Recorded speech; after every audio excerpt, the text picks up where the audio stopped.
The Disneyland air movers, have you seen those? They're like the old school fans that just open up, but you go whoosh, and it's like a full-on wave. They move some air. Whoever designed that fan is... Wow, they move some air. They move some air.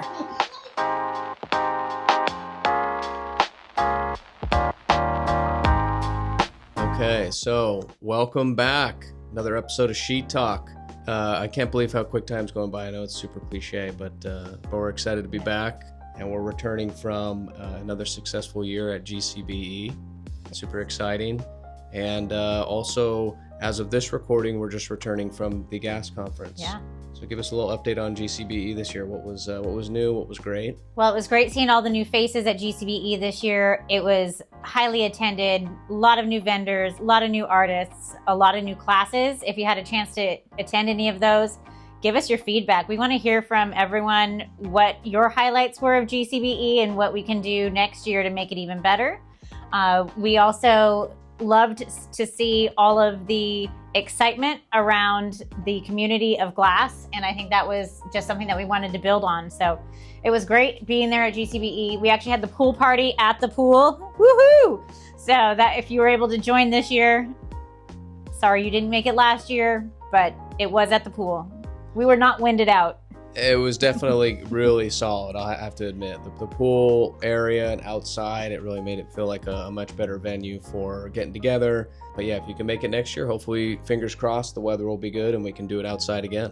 Absolutely. And next year is the big 30-year anniversary of the Glass Craft and Bead Expo. So it's going to be a milestone Big event. Milestone. Yeah. Awesome. Cool. And then, like I said, we just got back from the GAS conference. So for those that aren't aware, that's the annual event that's held for the glass blowing community. Mm-hmm. So for the hot glass market. And that was kind of a unique opportunity for us this year to come out. We donated a lot of product, which was showcased in the studios there. A lot of students got to utilize the Oceanside color. Studio nuggets were being used. So it was very cool. And I was really excited to see how many students showed up. You know, the excitement was big. The excitement was big. And we did giveaways throughout the event, which were a hit. We gave away some amazing collaborations with Coatings by Sandberg. And what I really enjoyed was going and seeing some of the demos, and they were using our product, and we got to see it live in action. There was a group of ladies that was out there that were blowing for the first time, and they were using our terracotta bar and having a good time. So yeah, definitely. The demos were super cool. One thing I was really proud of is we had a great showcase of artwork.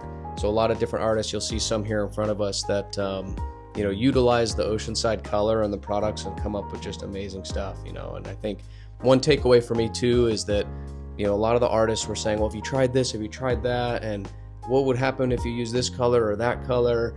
And it really just struck me that there's still so much experimentation and things that haven't been done or tried. So it's always exciting to see what people come up with. Yeah. And that was really cool to show. The sharing of the knowledge was free flowing. Definitely. For sure. Yeah, for sure. And also, they always have a annual party. And so at the end of the event, at the end of the conference, everyone got together, all these artists. There was a really cool exhibit by the Delatorre brothers, which are also artists. If you're not familiar, look them up. They're super cool, and they're local San Diego people that make out of control artwork. And so that was really fun. Great to see everyone get together and have a good time. And then we brought back Melissa and Miles with us from GAS. We did, and was awesome to have artists with us there at the conference, because frankly, who wants to talk to the grimy sales guy? It's like, that's so.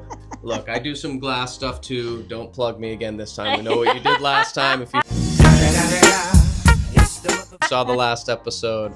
But no, seriously, it was really cool to have Miles and Melissa there, and just to kind of connect with the artists and really speak their language in terms of, hey, I use this color, or this is kind of what I'm experiencing, or try this. And it was a really great thing to have them there. And so as you're looking at the beautiful art here in front of us, if you're not aware, this is a Melissa Masota vase, and we have some other artwork here. We also were able to showcase Epiphany Studios. They utilize our sheet glass in their work. It's amazing. So I'm calling out our partners, our artists here, just to give them a little plug. And then we've got, some Mad Art, piece here, Mad Art piece. And then we also got Miles Friedman, who, if you've been to, the Knott's Berry Farm, that's where he blows glass. And so that's where you can catch him. So yeah, we also had Melissa and Miles that came with us with an exclusive visit to the factory, which was great. I know how excited they were to see the glass being made in action and being melted down. And so we took them to the factory, and they got to see the leer and the continuous ribbon process with the sheet glass, but they also got to see some of the tile production, which was super cool. And we took a big long tour, which was awesome. Yeah, I think the walk over the leer was pretty impressive, because if you haven't seen, in our factory there's like an archway bridge that you can literally walk over the leer, and standing from that vantage point gives a impressive visual of that process, from the hot end down to the cold end, and just the scale of the glass production. That's pretty amazing. And of course Al. I think Al always steals the show. Al steals the show for sure. And Miles, I think, probably could have spent the whole day there. There was a few times like, "Where's Miles?" You got it, Miles. We'll keep an eye on you next time, because we don't want to lose you in the factory out there. But it was really cool to bring them and have them experience that and get some good footage. So we'll share that out. And then they even had an opportunity to show our guys down there what some of their skills are. Got to play live in our factory. Yeah, They did get hands-on with it, so it was very cool. And also, they were able to see the frit crushing machine in action, which was very cool.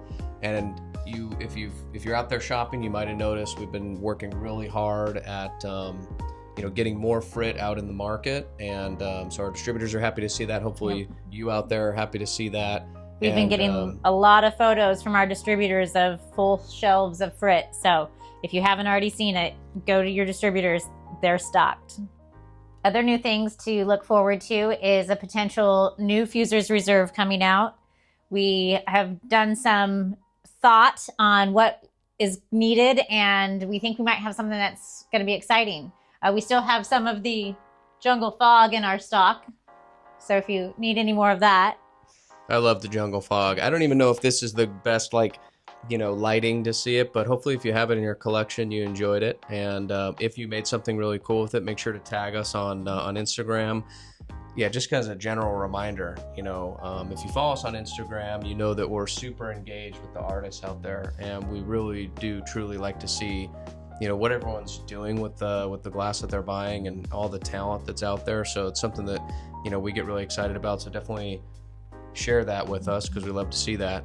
And look out for new Fusers Reserve that we are working on. And so make sure you are following us both on Instagram, and subscribe to the newsletter. That's where we announce all the new Fusers Reserves and stuff that we're working on, new products, etc. So absolutely. And if you haven't heard, we are actually having a really special event here at Oceanside Glass. It's going to be called Stay Glassy Fest. Okay, I'm pumped. Yes. This is going to be the Festival of Glass, call it what you want to call it. Coachella type style event is what we're going for.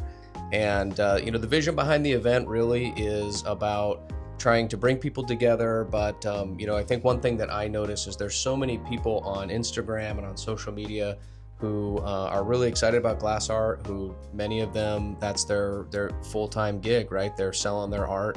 And we want to embrace and support that, and create an event that the community would really enjoy getting together and being a part of. So what would that include, right? Like, you'd want to have glass that you could, go and find and sort through and purchase, but you'd also want it to be kind of a party, music and food, other artists selling their work and things like that. So over the last, a year or so, we've been, working on this idea, and it's really come to life, and we're super excited to share more details with you, and hopefully you'll, come be a part of it with us.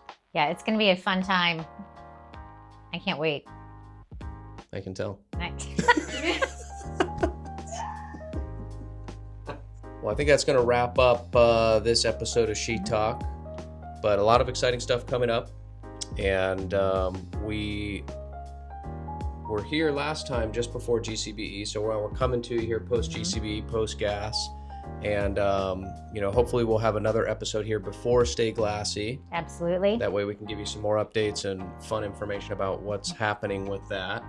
And if you have other suggestions about these sheet top episodes and what you'd like to see, what we could do different, what would be more fun, definitely let us know.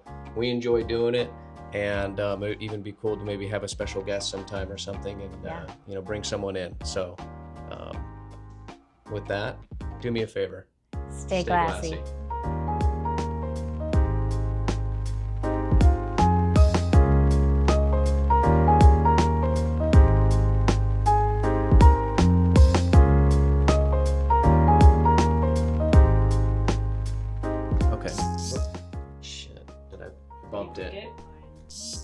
Jeez, John. This is like an episode of Black Mirror. I'm good. Have you seen the thing where they're just like... No. Okay, sorry. Black Mirror sounds That's like... scary. okay, so you both haven't seen it, No, so but there's I've seen one episode. You guys were telling me about it. It's like the Twilight Zone, and but you were like, no, I'm like, I don't yeah, want no. to see that. It sounds true. I bet you people out there in the world are like, oh, I love Black Mirror. Like, great show. We're all hating on it. I just don't have the time for it. Yeah. So, anyway. But okay, so... Well, if you've signed up for our Okay. pre-release, I was like doing some weird hand things. There's some weird hand stuff. Okay. stay glassy. I was going to finish and saying, do me a favor. Stay glassy. Is that stay stupid? glassy. I like it. Mhm.